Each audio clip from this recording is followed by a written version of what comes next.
www.darsequran.com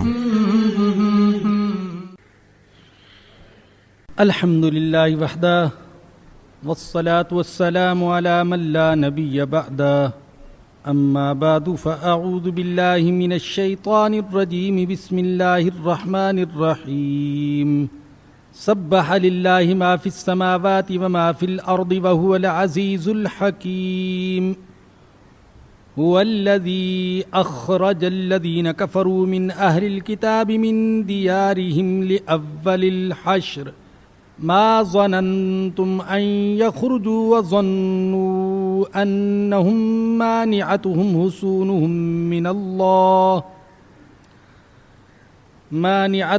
حصونهم من الله فأتاهم الله من حيث لم يحتسبوا وقذف في قلوبهم الرعب يخربون بيوتهم بأيديهم وأيدي المؤمنين فاعتبروا يا أولي الأبصار ولولا أن كتب الله عليهم الجلاء لعذبهم في الدنيا ولهم في الآخرة عذاب النار ذلك بأنهم شاقوا الله ورسوله ومن يشاق الله فإن الله شديد العقاب صدق اللہ العظیم۔ یہ سورۃ الحشر ہے، مدنی سورت ہے، اس میں 24 آیات اور 3 رکوع ہیں۔ حشر کا معنی اجتماع ہے، چونکہ اس سورہ مبارکہ میں حشر کا لفظ آیا ہے اور یہود کے ایک اجتماع کا ذکر ہے، اس لیے اس کا نام سورہ حشر ہے۔ جیسا میں نے عرض کیا کہ اس سورہ میں یہود کا تذکرہ آیا ہے اور یہود میں سے بھی ان کے ایک خاص قبیلے بنو نذیر کا تذکرہ، اس لیے ابتدا میں ان کے بارے میں جان لینا مناسب ہوگا۔ حضور اکرم صلی اللہ علیہ وسلم کی ہجرت سے قبل مدینہ منورہ کو یثرب کہا جاتا تھا، اور یثرب میں کم و بیش 5 صدیوں سے یہود آباد تھے۔ ان کے بڑے بڑے قبیلے 3 تھے، قینقاع، نذیر اور قریظہ۔ واللہ عالم بالصواب، کہا جاتا ہے کہ انہوں نے یثرب میں جو رہائش اختیار کی تھی تو اپنی کتابوں کی روشنی میں نبی آخر الزمان حضرت محمد الرسول اللہ صلی اللہ علیہ وسلم کے استقبال کے لیے رہائش اختیار کی تھی، لیکن ان کی بدقسمتی کی وجہ سے ان کو استقبال نہیں بلکہ استکبار اور انکار نصیب ہوا۔ مدینہ میں یہودیوں کی مخصوص بستیاں تھیں، اور آج کی طرح اس وقت بھی یہ عدم تحفظ کا شکار تھے، اور اپنے جرائم کی وجہ سے ہر وقت نادیدہ دشمن کے حملے سے خوف زدہ رہتے تھے۔ اسی لیے انہوں نے اپنی بستیوں میں مستحکم قسم کی عمارتیں اور مضبوط قلعے بنا رکھے تھے۔ دوسری قوموں سے ان کے مالی معاملات یہ زیادہ تر رہن اور سود پر مبنی تھے، اور مدینے کی اقتصادیات پر ان کا قبضہ تھا۔ چور بازاری، ذخیرہ اندوزی اور سود خوری ان کی عادت تھی، اسی لیے دوسری قومیں انہیں نفرت کی نظر سے دیکھتی تھیں۔ یثرب میں 500 سال سے آباد ہونے کے باوجود اور توحید اور ایمان کے علم بردار ہونے کے دعووں کے باوجود انہیں کبھی بھی توحید کی اور ایمان کی دعوت دینا نصیب نہ ہوا، جس کی سب سے بڑی وجہ یہ تھی کہ وہ غیر اسرائیلی کو دعوت دینے کے قائل نہیں تھے۔ یاد رکھیے کہ یہودیت ایک نسلی مذہب ہے، دعوتی مذہب نہیں ہے۔ یہودیت میں دعوت نہیں دی جاتی، کسی دوسرے قبیلے یا کسی دوسری نسل سے تعلق رکھنے والے انسان کو یہودی بننے کی دعوت ان کے ہاں نہیں دی جا سکتی اور نہ ہی وہ یہودی بن سکتا ہے۔ اسی لیے انہوں نے آج تک اپنا نام بنو اسرائیل کے بیٹے یعقوب علیہ السلام کی اولاد، یہ نام انہوں نے برقرار رکھا ہوا ہے۔ جب ہمارے آقا حضرت محمد الرسول اللہ صلی اللہ علیہ وسلم مکہ سے ہجرت فرما کر مدینہ منورہ تشریف لائے تو آپ نے آتے ہی پہلا کام تو یہ کیا کہ مکہ کے مہاجرین اور مدینہ کے انصار کے درمیان رشتہ مواخات قائم کیا، بھائی چارے کا، بھائی بندی کا رشتہ جس کا ابھی ذکر آئے گا۔ مہاجرین اور انصار کو آپس میں بھائی بھائی بنا دیا، اور یہ ایسا رشتہ تھا اور اس رشتے میں ایثار، احسان اور قربانی کی ایسی مثالیں قائم ہوئی کہ اس دنیا کی تاریخ اس رشتہ مواخات کی مثالیں پیش نہیں کر سکتی ہے۔ دوسرا کام آپ نے یہ کیا کہ یہود کے ساتھ امن و امان کا تحریری معاہدہ کر لیا، اور یہ معاہدہ کرنا ہمارے آقا حضرت محمد الرسول اللہ صلی اللہ علیہ وسلم کی سیاسی بصیرت اور مستقبل بینی کی واضح دلیل تھا۔ آپ جانتے تھے کہ یہ شرارتی قوم ہے، شرارتوں سے باز نہیں آئے گی، اس لیے آپ نے ان کو معاہدے کی زنجیروں میں جکڑ لیا، جس میں انہیں مذہبی آزادی کی ضمانت دی گئی تھی کہ تم اپنی مذہبی روایات اور رسوم اور عبادات کو باقی رکھ سکتے ہو، تمہاری عزت و آبرو، مال اور جائیداد کے تحفظ کی ہم ضمانت دیتے ہیں، نہ تم ہمارے خلاف کسی دشمن کی مدد کرنا اور نہ ہم تمہارے کسی دشمن کی مدد کریں گے۔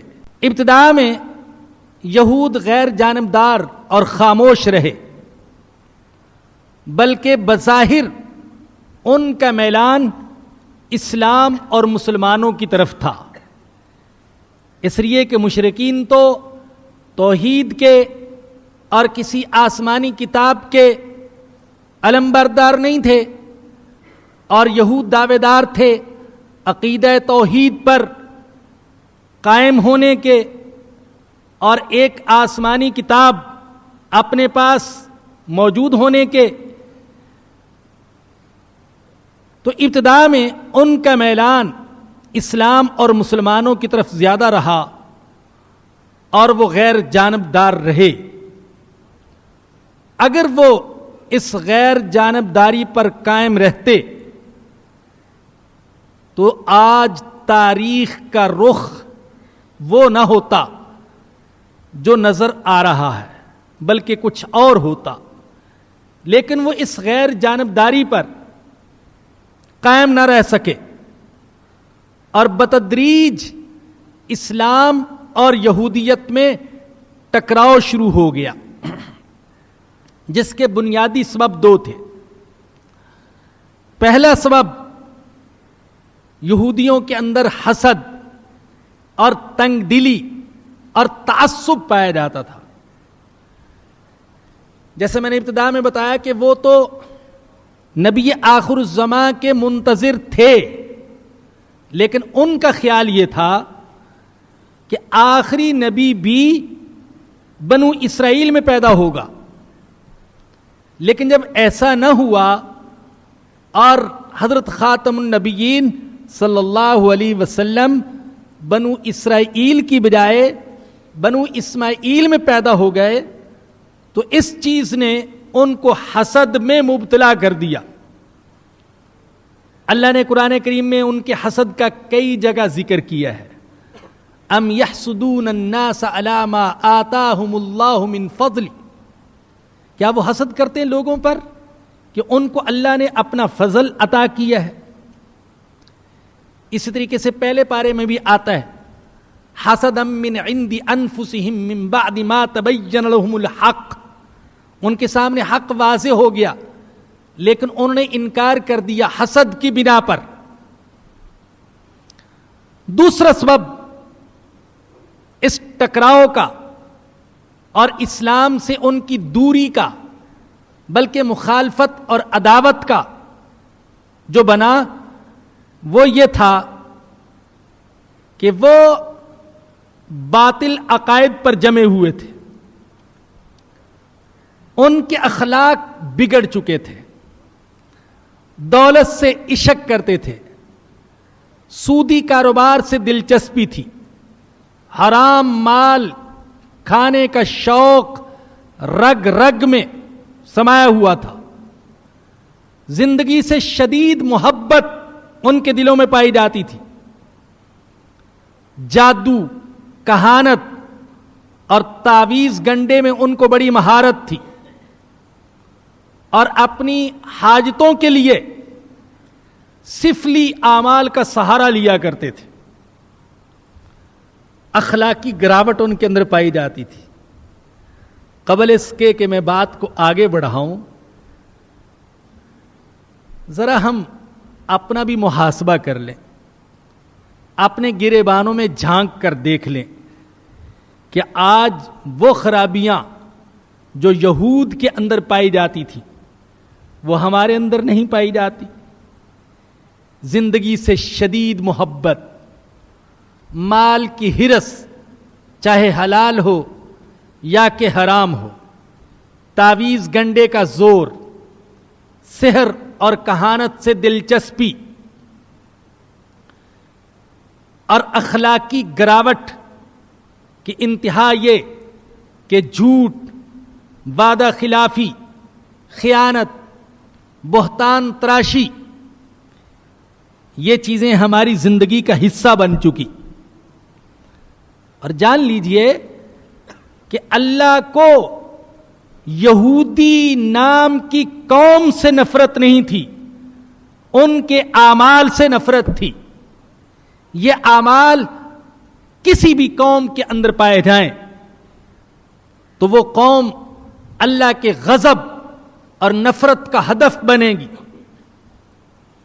مجھے تو یوں نظر آتا ہے کہ ابتدا ہی میں پہلے پارے میں آپ دیکھیے سورۃ البقرہ میں تو زیادہ تفصیلی تذکرہ یہود کا ہے۔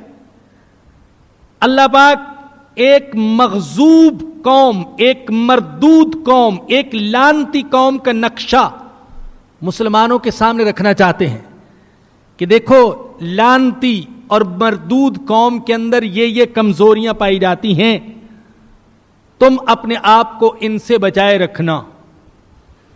لیکن مسلمان اسی دھوکے کا شکار ہو گئے جس دھوکے کا شکار یہودی ہوئے تھے۔ یہودیوں کو دھوکہ یہ ہوا کہ ہم چونکہ نسل انبیاء سے تعلق رکھتے ہیں، لہذا ہمارے اعمال خواہ کیسے ہی کیوں نہ ہوں، ہم اللہ کے محبوب اور پیارے ہیں۔ آج مسلمانوں کو بھی یہی دھوکہ، چونکہ ہم حضرت محمد صلی اللہ علیہ وسلم کے نام لینے والے ہیں، لہذا اللہ کے محبوب اور پیارے ہیں، عزت ہمارے لیے، برکت ہمارے لیے، رحمت ہمارے لیے، فتح ہمارے لیے، غلبہ ہمارے لیے، دولت ہمارے لیے، زمین و آسمان کے خزانے ہمارے لیے،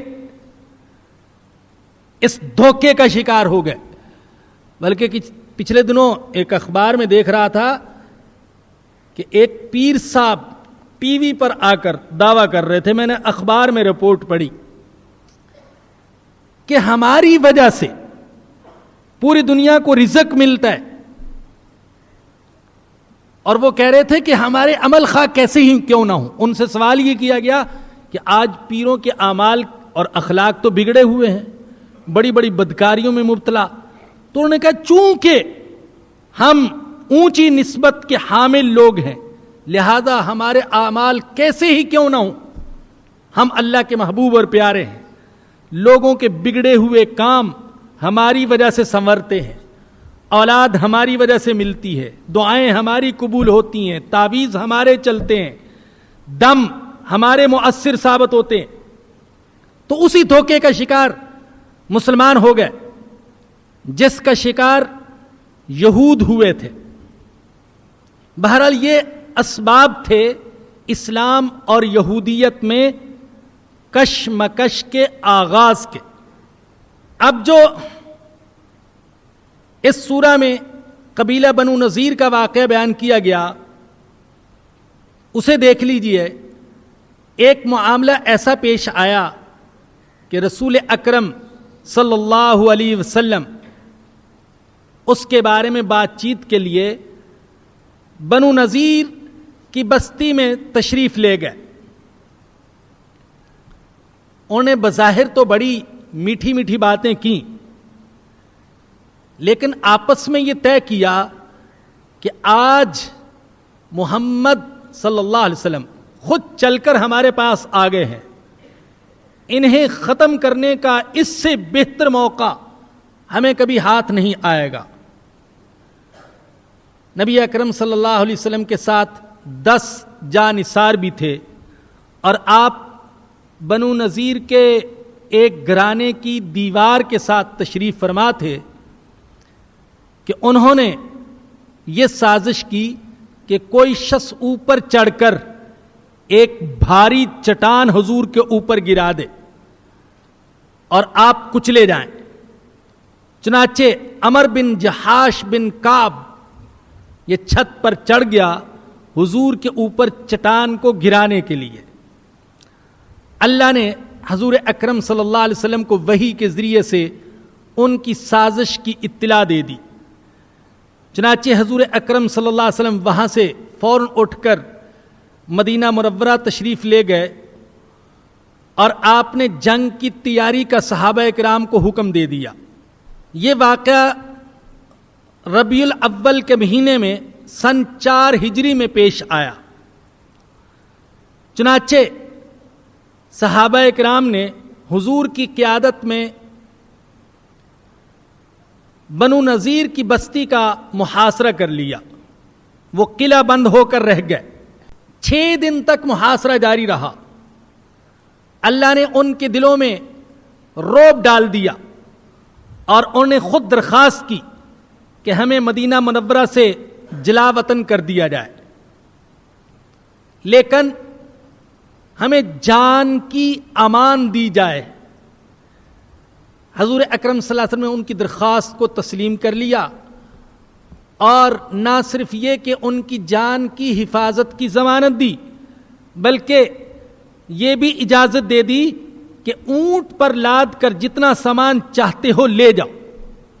تو یہ ایک عجیب منظر تھا کہ یہودی اپنے بنائے ہوئے گھروں کو خود اپنے ہاتھوں سے تباہ کر رہے تھے، یہ تباہ کرنا دو وجہ سے ہو سکتا ہے، یا تو اس لیے کہ یہ مکان اب مسلمانوں کی رہائش کے قابل نہ رہیں، اور یا ان کے اندر جو حرص اور طمع پائی جاتی تھی اس کی بنا پر دروازے، کھڑکیاں اور چھت کی لکڑیاں یہ بھی نکال کر وہ لے جانا چاہتے تھے۔ اللہ نے اس منظر کا ذکر کیا تو وہ یہاں سے جلا وطن کر دیے گئے، ان میں سے کچھ خیبر چلے گئے اور باقی شام کی طرف چلے گئے۔ یہ ان کا پہلا حشر اور پہلا اجتماع تھا جس کا اللہ نے یہاں ذکر کیا۔ ان کا دوسرا حشر اور دوسرا اجتماع جو ہوا وہ اس وقت ہوا جب حضرت عمر فاروق رضی اللہ تعالیٰ عنہ نے ان کو خیبر سے بھی جلا وطن کر دیا، اس لیے کہ نبی اکرم صلی اللہ علیہ وسلم نے مسلمانوں کو یہ وصیت فرمائی تھی، اخرج الیہود والنصارى من جزیرۃ العرب، جزیرۃ العرب کو یہود و نصارہ کے وجود سے پاک کر دیا جائے۔ چنانچہ حضرت عمر فاروق رضی اللہ تعالیٰ عنہ نے حضور اکرم صلی اللہ علیہ وسلم کے اس حکم اور وصیت کی تعمیل فرمائی اور ان کو خیبر سے بھی نکل کر شام کی طرف جانے پر مجبور کر دیا۔ مگر میرے بزرگوں اور دوستوں اور میری ماؤں، بہنوں اور بیٹیوں، یاد رکھیے یہود اپنی جلا وطنی کو بھولے نہیں، حالانکہ ان کی جلا وطنی کو 15 صدیاں ہونے کو ہیں، لیکن وہ اسے بھولے نہیں۔ وہ مدینہ منورہ پر اور خیبر پر دوبارہ قابض ہونا چاہتے ہیں۔ آپ مختلف اخبارات میں اور خصوصاً اسلامی ہفت روزہ ضرب مومن میں دیکھتے رہتے ہوں گے، اور پچھلے دنوں ان کی جو اسمبلی میں گرانڈ اسرائیل کا، اصل اسرائیل کا جو نقشہ آویزہ ہے وہ شائع ہوا ہے، اور اس نقشے کے اندر خیبر اور مدینہ منورہ بھی اسرائیل کا حصہ ظاہر کیا گیا ہے۔ جیسے انڈیا کشمیر کو اپنا اٹوٹ انگ بتاتا ہے اور اپنا حصہ بتلاتا ہے، اسی طریقے سے اسرائیل خیبر اور مدینہ منورہ کو اپنا حصہ بتلاتا ہے، اور اس کے لیے ان کی تیاریاں مکمل ہیں۔ ہر قسم کا اسلحہ، فوجی تربیت، عالمی حمایت، امریکہ کی پشت پناہی، ہر اعتبار سے تیاریاں مکمل، کئی سارے ایٹم بم، لیکن ان کے مقابلے میں عربوں اور مسلمانوں کی تیاری بالکل نہیں ہے۔ بس مسلمان تو مصروف ہیں اپنے اپنے ملکوں کی دولت باہر کے بینکوں میں لے جانے میں اور وہاں جمع کرانے میں، اور نائٹ کلبوں کے ناچ گانے میں، اور بازاری خواتین سے عشق لڑانے میں، اونٹ اور گھڑ دوڑ میں اپنی دولت ضائع کرنے میں، شراب خانوں میں آپس میں لڑنے میں، فرقہ واریت کو ہوا دینے میں، ایک دوسرے کی گردنیں کاٹنے میں، اور نسلی، گروہی، لسانی تعصبات کو، شعلوں کو بلند سے بلند تر کرنے میں، وہی خرابیاں جو یہود میں تھیں وہ آج مسلمانوں میں آ گئیں۔ اللہ پاک نے اس کا ذکر، یعنی یہود کے اس واقعے کا ذکر اور بنو نذیر کے اس جلاوطنی کا ذکر ان آیات میں کیا ہے، اور اب ہم سورت کا مطالعہ شروع کرتے ہیں۔ فرمایا کہ سبح للہ ما فی السماوات و ما فی الارض، اللہ کی تسبیح بیان کرتی ہے آسمان اور زمین کی ہر چیز، کائنات کی ہر چیز اللہ کی تسبیح بیان کرتی ہے۔ کوئی قال کی زبان سے، کوئی حال کی زبان سے، اور کوئی دل کی زبان سے، ہر چیز کی تسبیح اس کی شان کے مطابق، اس کی استعداد کے مطابق، پہاڑوں کا جماؤ یہ ان کی تسبیح ہے، اور درختوں کا قیام ان کی تسبیح ہے، آسمان کی بلندی اس کی تسبیح ہے، اور زمین کا پھیلاؤ اس کی تسبیح ہے، اور سورج چاند اور ستاروں کی چمک دمک یہ ان کی تسبیح ہے، یہ موجوں کی طغیانی، یہ ہوا کی سرسراہٹ، یہ چڑیوں کی چہچہاہٹ، اور یہ بلبل کا ترنم، اور یہ انادل کا شور، یہ سب ان کی تسبیح ہے، اور بادل کی گڑگڑاہٹ یہ اس کی تسبیح ہے۔ ہر چیز اللہ کی تسبیح میں لگی ہوئی اور اس کام میں لگی ہوئی جس کام کے لیے اللہ نے اس چیز کو پیدا کیا، لیکن انسان اس کام میں نہیں لگا ہوا جس کام کے لیے اللہ نے انسان کو پیدا کیا تھا۔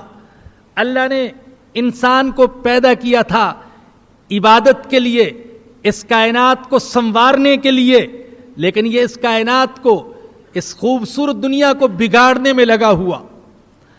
سبح للہ ما فی السماوات وما فی الارض۔ دوسری جگہ اللہ نے فرمایا وَإِن مِّن شَيْءٍ إِلَّا يُسَبِّحُ بِحَمْدِهِ وَلَٰكِن لَّا تَفْقَهُونَ تَسْبِيحَهُمْ۔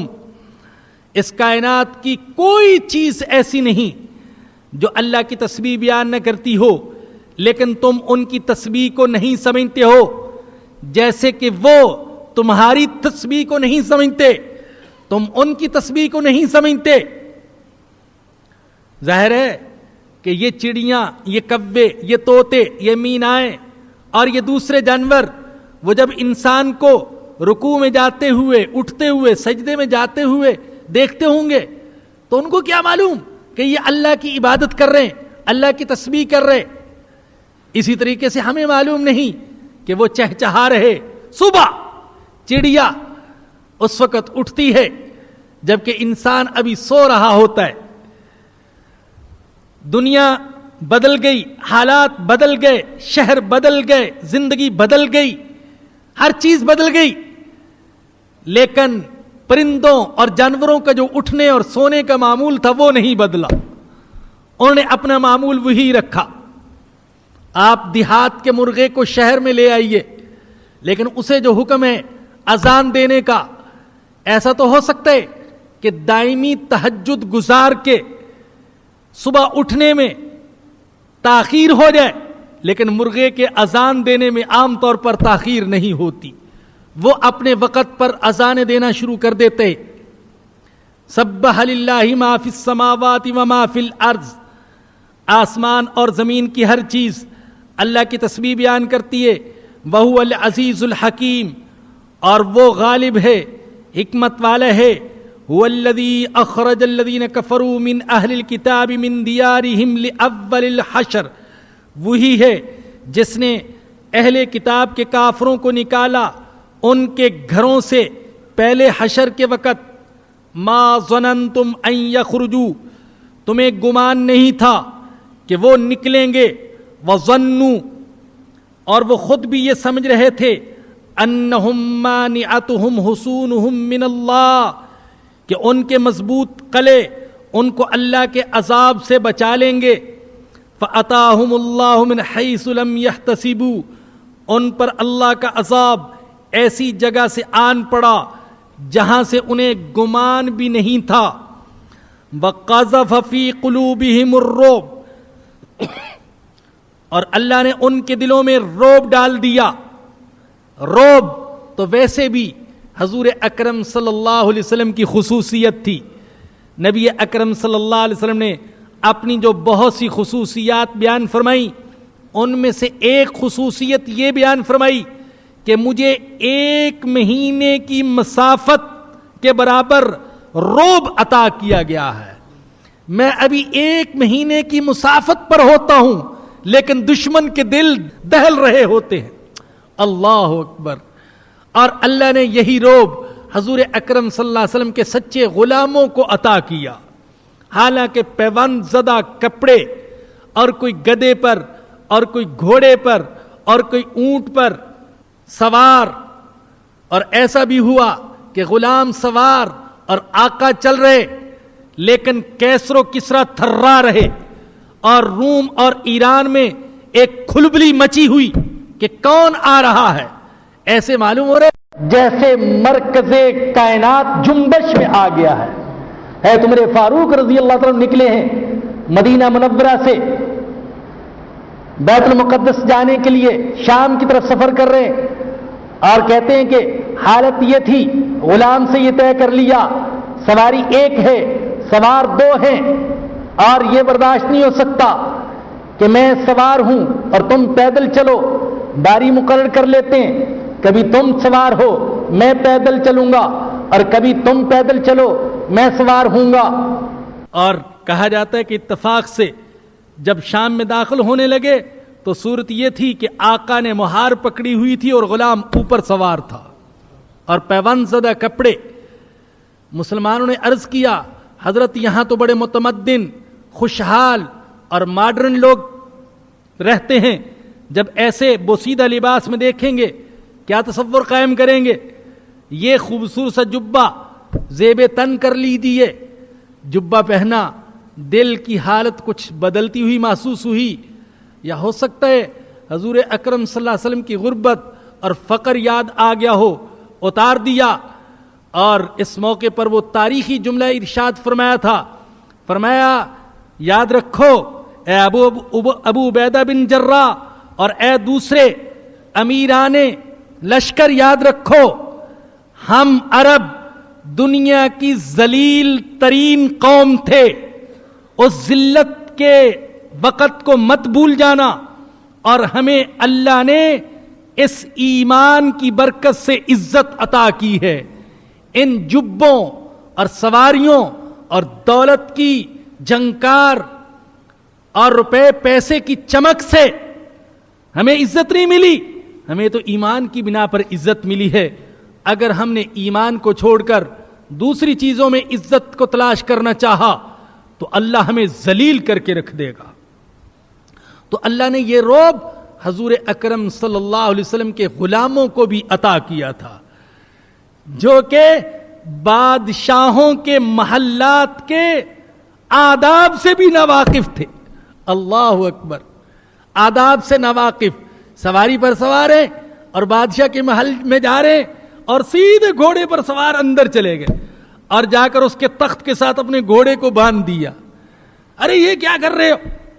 اس نے کہا بلایا ہے تو آئے ہیں، کہتے ہو تو چلے جاتے ہیں، لیکن ہم تو یوں ہی آئیں گے. انہوں نے کہا کہ یہ میرے لیے کرسی کا انتظام کرو. انہوں نے کہا یہاں تو کھڑے رہنے کا دستور ہے، بادشاہ صرف بیٹھتے ہیں، درباری کھڑے رہتے ہیں.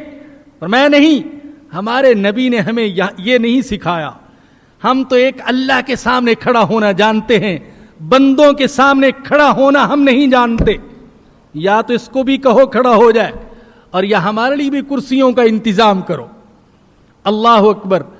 تو وہ رعب دبدبا اللہ نے غلامان رسول صلی اللہ علیہ وسلم کو بھی عطا کیا تھا، مگر ہمیں نہیں. ہم بھی غلامان رسول ہیں، لیکن زبان کی حد تک، عمل کی حد تک نہیں، عمل کے اعتبار سے نہیں.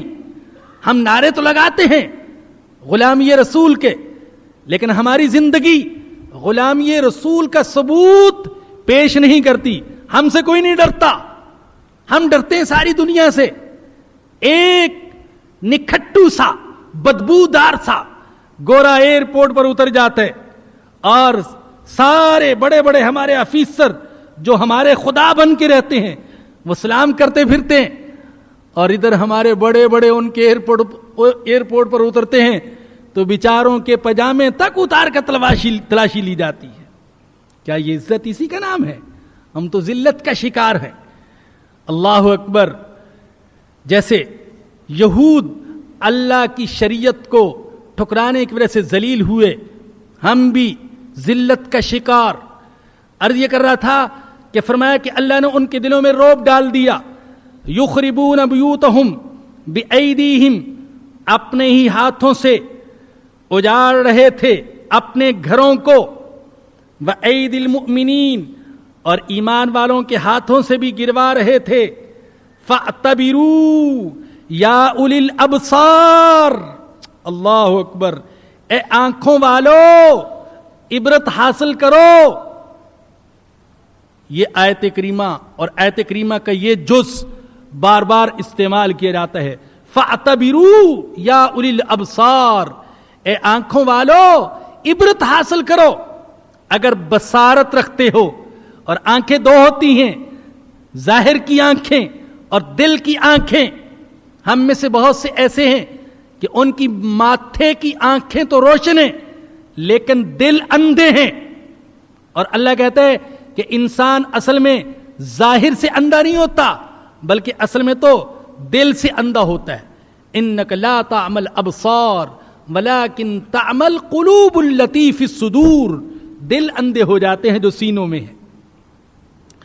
ولولا ان كتب اللہ علیہم الجلاء لعذبہم فی الدنیا، اور اگر اللہ نے ان پر جلا وطنی کا فیصلہ پہلے سے نہ کر دیا ہوتا تو ان کو دنیا میں کسی اور طریقے سے عذاب دیتا. وَلَهُمْ فِي الْآخِرَةِ عَذَابُ النَّارِ، اور ان کے لیے آخرت میں آگ کا عذاب ہے.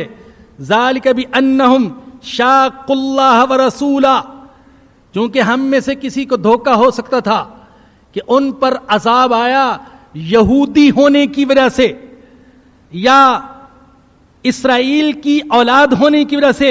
اللہ کہتے ہیں نہیں، مجھے کسی نسل سے اور کسی خاندان سے اور کسی رنگ سے اور کسی قوم سے نفرت نہیں ہے، بلکہ مجھے تو اعمال سے نفرت ہے.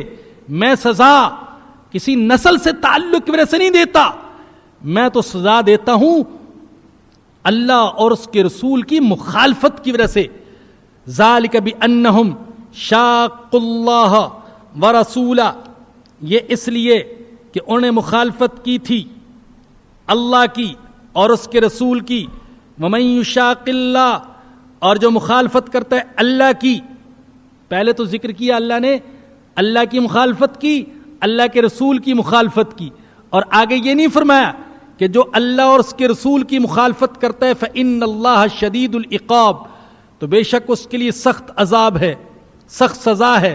بلکہ یوں ہی کہہ دیا جو اللہ کی مخالفت کرتا ہے اس کے لیے سخت سزا ہے، اس لیے کہ رسول اللہ کی مخالفت ایسے ہے جیسے خود اللہ کی مخالفت، اور رسول اللہ کی اطاعت ایسے ہے جیسے اللہ کی اطاعت. ومن یطع اللہ ومن یطع الرسول فقد اطاع اللہ، جو رسول کی اطاعت کرتے وہ حقیقت میں اللہ کی اطاعت کرتے. ما قطعتم من لینۃ او ترکتموها، یہ بنو نذیر جہاں رہتے تھے وہاں کھجور کے باغات تھے. مسلمانوں نے جنگی مصلحت کے تحت ان کھجور کے باغات میں سے کچھ درختوں کو کاٹا اور کچھ کو جلایا. اس پر یہود چیخ اٹھے، کہنے لگے یا محمد قد کنت تنہا عن الفساد وتعییب من یصنع فما بال قطع النخل وتحریقها. کہنے لگے کہ اے محمد صلی اللہ علیہ وسلم تم تو خود فساد سے منع کرتے ہو، درختوں کو جلانے سے منع کرتے ہو، تو پھر یہ درختوں کو کیوں کاٹا جا رہا ہے اور کیوں جلایا جا رہا ہے؟ یہ اعتراض کر دیا. کیونکہ واقعی ہمارے آقا حضرت محمد الرسول اللہ صلی اللہ علیہ وسلم نے پھلدار اور سایہ دار درختوں کو کاٹنے سے منع فرمایا ہے. آپ نے ان کو تو لگانے کا حکم دیا ہے، کاٹنے کا حکم نہیں دیا. لیکن جہاں مجبوری ہو یا جنگی مصلحت کا تقاضا ہو تو وہاں درختوں کو کاٹا جا سکتا ہے.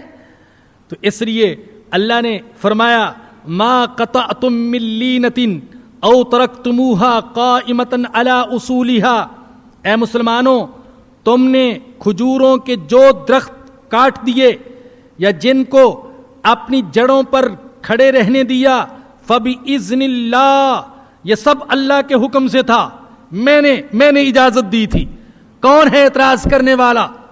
وَلِيُخْزِيَ الْفَاسِقِينَ، اور تاکہ اللہ رسوا کرے فاسقوں کو، نافرمانوں کو. وَمَا أَفَاءَ اللَّهُ عَلَى رَسُولِهِ مِنْهُمْ، اور ان کا جو مال اللہ تعالی نے اپنے رسول کے ہاتھ لگایا ہے فَمَا أَوْجَفْتُمْ عَلَيْهِ مِنْ خَيْلٍ، جس پر نہ تو تم نے گھوڑے دوڑائے ولا رکاب، نہ اونٹ دوڑائے، ولیکن اللہ یسلط رسلہ علی من یشاء، لیکن اللہ اپنے رسولوں کو غالب کر دیتے جس پر چاہتے، واللہ علی کل شیء قدیر، اور اللہ ہر چیز پر قدرت رکھتے ہے۔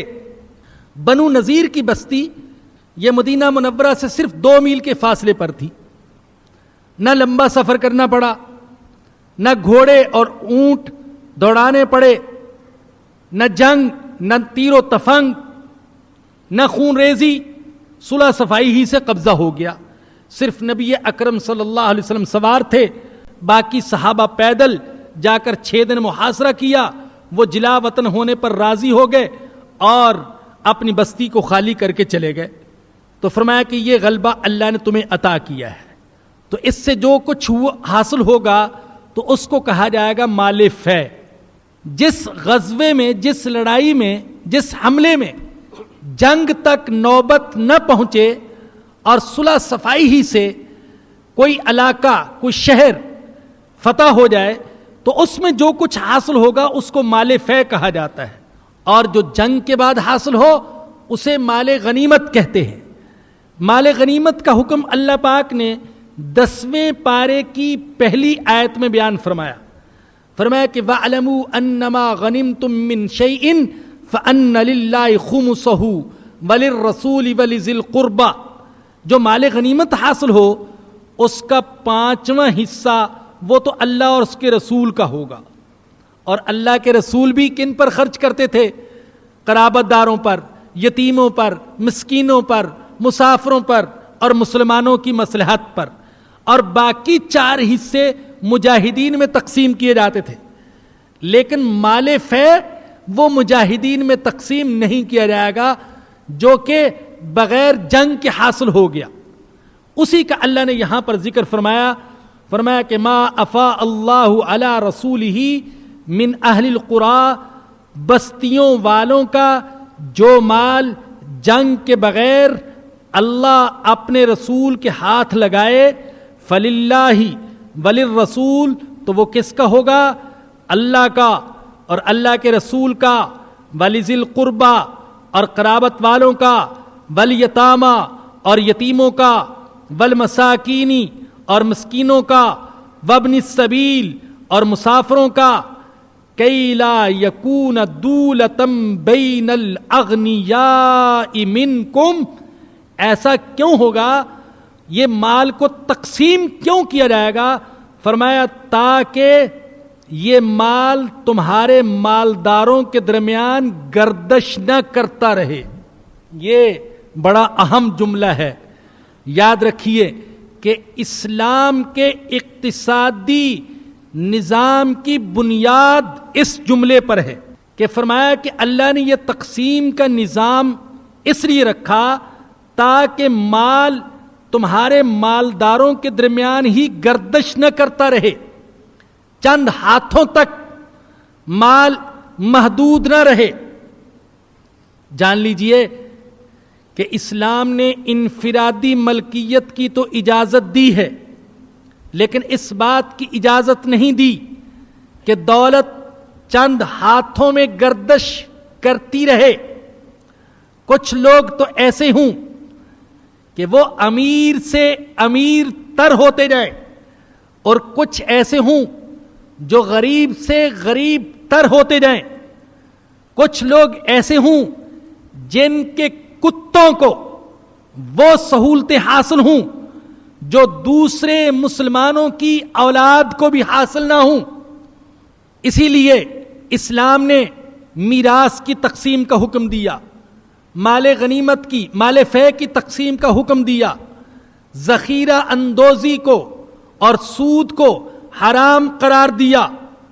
اور جان لیجئے کہ اسلامی مملکت جو ہوگی وہ ایک رفاہی مملکت ہوگی جس میں بے کسوں، غریبوں، ناداروں کے حقوق کا خیال کیا جائے گا اور بیت المال سے ان کی داد رسی اور ان کی مدد کی جائے گی۔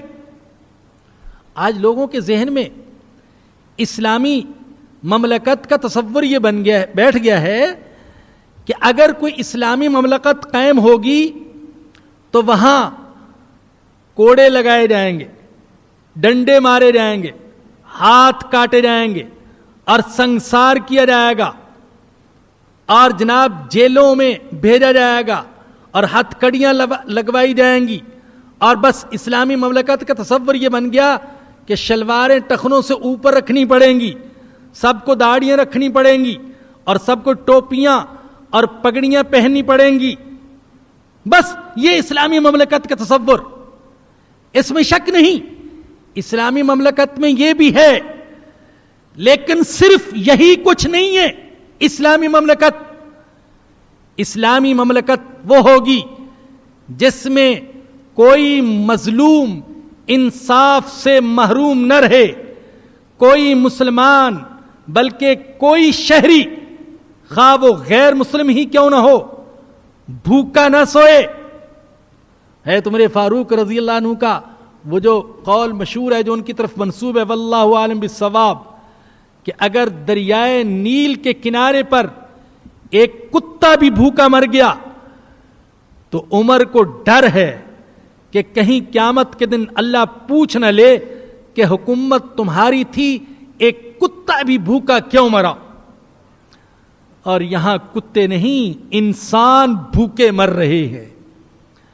حالت یہ ہے کہ کچھ لوگوں کے پاس دولت کی بہتات ہے، وہ امیر سے امیر تر ہوتے جاتے ہیں. حکومتی عہدوں سے تعلق رکھنے والے، تجارت کے شعبوں سے منسلک، جن کے پاس خزانوں کی کمی نہیں. اور کچھ لوگوں کا حال یہ ہے کہ میں نے اپنی آنکھوں سے دیکھا ہے، کچرے کے ڈھیر پر باسی پڑے ہوئے کھانے میں سے کتے اور انسان کو اکٹھے غذا تلاش کرتے ہوئے میں نے اپنی آنکھوں سے دیکھا ہے. تو اسلام اس کی اجازت نہیں دیتا. اور میرے بزرگوں اور دوستوں، بار بار عرض کرتا ہوں، دینداری صرف نماز، روزے، حج، زکوٰۃ کا نام نہیں ہے، بلکہ غریب پروری اور یتیموں کے سر پر دست شفقت اور بھوکوں کو کھلانا، ننگوں کو پہنانا اور بیماروں کے کام آنا، یہ بھی دینداری کا حصہ ہے، بہت بڑا حصہ ہے. تو فرمایا کہ یہ نظام اس لیے قائم کیا تاکہ دولت مالداروں کے درمیان گردش نہ کرتی رہے. وما آتاکم الرسول فخذوہ، جو تمہیں اللہ کا رسول دے اس کو لے لو. وما نہاکم عنہ فانتہوا، اور جس سے روکے اس سے رک جاؤ. یہ بھی اسلامی دستور کا بنیادی اصول ہے کہ اللہ کا رسول جو کچھ دے وہ لے لو، اور جس سے روکے اس سے باز آ جاؤ. اللہ کا رسول جو کچھ کہتے وہ اپنی خواہش سے نہیں کہتا، اللہ کے حکم سے کہتے. فرمایا کہ وما ينطق عن الهوى ان هو الا وحی یوحى، میرا نبی اپنی خواہش سے نہیں بولتا، بلکہ جو کچھ میں وحی کرتا ہوں اس کی طرف وہی تم کو سناتے. بہت سے لوگ ہوتے ہیں کہ وہ یہ ثبوت مانگتے ہیں کہ ہر مسئلے کا ثبوت قرآن سے پیش کرو، قرآن سے پیش کرو. کہاں ہے قرآن میں 5 نمازیں؟ کہاں ہے قرآن میں حج کی یہ موجودہ صورت؟ کہاں ہے قرآن میں زکوٰۃ 2.5%؟ ہر چیز کا ثبوت قرآن سے مانگتے ہیں، جبکہ اللہ کہتا ہے کہ جو میرا رسول تم کو دے اس کو لے لو، جس سے روکے اس سے رک جاؤ. حضرت عبداللہ بن مسعود رضی اللہ تعالیٰ عنہ، صحیحین کی روایت ہے، انہوں نے ایک دفعہ یہ فرما دیا، یہ جسم گندوانے والی اور گوندنے والی عورتوں پر اللہ لعنت کرتا ہے، یہ فرما دیا. تو ایک عورت نے اعتراض کیا کہ میں نے تو پورا قرآن پڑھ لیا، اللہ نے قرآن میں کہیں بھی ایسی عورتوں پر لعنت نہیں کی ہے، آپ کہاں سے یہ کہہ رہے ہیں؟ تو حضرت عبداللہ بن مسعود رضی اللہ عنہ فرمایا کہ اگر تم نے واقعی قرآن پڑھا ہوتا تو تمہیں قرآن میں اس کا ثبوت ضرور مل جاتا. کیا تم نے پڑھا نہیں؟ اللہ سورہ حشر میں کہتے وما آتاکم الرسول فخذوہ وما نہاکم عنہ فانتہوا، جو اللہ کا رسول دے، حکم دے، اس پر عمل کرو، اور جس کام سے منع کرے اس سے رک جاؤ۔ جو کچھ اللہ کے رسول کی زبان سے نکلا وہ بھی حقیقت میں اللہ ہی کا حکم ہے، لہذا اس کے لیے قرآن سے دلیل مانگنا یہ حماقت کے سوا کچھ نہیں۔ قرآن تو اصول کی کتاب ہے، قرآن جزئیات کی کتاب نہیں ہے، اس میں اصول اور کلیات بیان کی گئی ہیں، جزئیات بیان نہیں کی گئی۔ اور اگر حضور کو قرآن سے جدا کیا جائے گا تو یاد رکھیں کہ پھر قرآن بھی سمجھ میں نہیں آ سکے گا۔ واتقوا اللہ، اور اللہ سے ڈرتے رہو، ان اللہ شدید العقاب، بے شک اللہ سخت عذاب والا ہے۔ للفقراء المہاجرین الذین اخرجوا من دیارہم واموالہم یبتغون فضلا من اللہ ورضوانا، یہ فے کا مال ان مہاجر مسکینوں کے لیے ہے جن کو نکالا گیا ان کے گھروں سے اور ان کے اموال سے، وہ اللہ کے فضل اور اس کی رضا کے طلبگار ہیں۔ وَيَنْصُرُونَ اللَّهَ وَرَسُولَهُ، اور وہ مدد کرتے ہیں اللہ کی اور اللہ کے رسول کی۔ أُولَئِكَ هُمُ الصَّادِقُونَ، یہی لوگ ہیں سچے۔ اللہ تعالی ہمیں بھی ان سچوں میں شامل فرمائے۔ وآخر دعوانا الحمد للہ رب العالمین۔ اس سورہ حشر کے 2 درس ابھی مزید ہوں گے انشاءاللہ العزیز۔ ہمارے جو ساتھی یہ انٹرنیٹ پر درس کو نشر کرتے ہیں تو پھر پوری دنیا سے بہت سے خطوط آتے رہتے ہیں، تو بعض اوقات کوئی ایسا خط ہوتا ہے کہ جی چاہتا ہے کہ عبرت کے لیے، نصیحت کے لیے سنایا جائے۔ یہ ایک نوجوان جو غالباً یہیں کہیں اسی محلے میں رہتے ہوں گے، ان کا خط ہے انگلستان سے، آصف علی مہر۔ السلام علیکم ورحمۃ اللہ وبرکاتہ۔ اس ویب سائٹ کی تعریف کے لیے صرف اتنا کہوں گا کہ اس سے بیان پڑھ کر اس وقت میری آنکھوں میں آنسو ہیں، اور یہ آنسو کب آتے ہیں آپ حضرات بہتر جانتے ہوں گے۔ بہت حیرت ہوتی ہے اپنے اس وقت پر جب میں اس مسجد کے بہت قریب رہا کرتا تھا، لیکن سوائے ایک نماز کے میں وہاں کبھی نہیں آ سکا کسی درس کے لیے، اور آج دل میں شوق اٹھا ہے کہ کاش میں قریب ہوتا تو روز آ کر درس لیتا۔ تو بہرحال بھائی، جن حضرات کو اللہ پاک نے توفیق دی ہے وہ اس موقع سے فائدہ اٹھائیں اور عزم فرمائیں، ارادہ فرمائیں کہ انشاءاللہ العزیز یہ پورے کے پورا قرآن کریم اس درس میں یہاں آ کر سماعت فرمائیں گے انشاءاللہ۔ وہ ارادہ تو کرتے ہیں نا، ہمارے تبلیغ والے ساتھی کہتے رہتے ہیں ارادے کا بھی ثواب ملتا ہے، تو ارادہ کر لیجئے، باقی ارادے کی تکمیل کرنے والا اللہ پاک ہے۔ نیکی کا ارادہ تو کر لینا چاہیے، تو یہ ارادہ فرما لیجئے کہ انشاءاللہ خود بھی یہ درس سنیں گے اور دوسروں کو بھی اس درس میں شرکت کی دعوت دیں گے۔ الحمدللہ رب العالمین والصلاة والسلام علی سید الانبیاء والمرسلین۔ ربنا ظلمنا انفسنا وان لم تغفر لنا وترحمنا لنکونن من الخاسرین۔ یا رحمان یا رحیم یا غفور یا ستار یا کریم، ہم سچے دل سے توبہ کرتے ہیں اپنے گناہوں سے، صغیرہ سے بھی کبیرہ سے بھی، تو اپنے فضل و کرم سے معاف فرما دے۔ یا اللہ تو معاف فرما دے۔ اے اللہ، جو زندگی باقی ہے وہ تیرے حکموں کے مطابق اور تیرے سچے نبی کے سچے طریقوں کے مطابق گزارنے کی توفیق نصیب فرما دے۔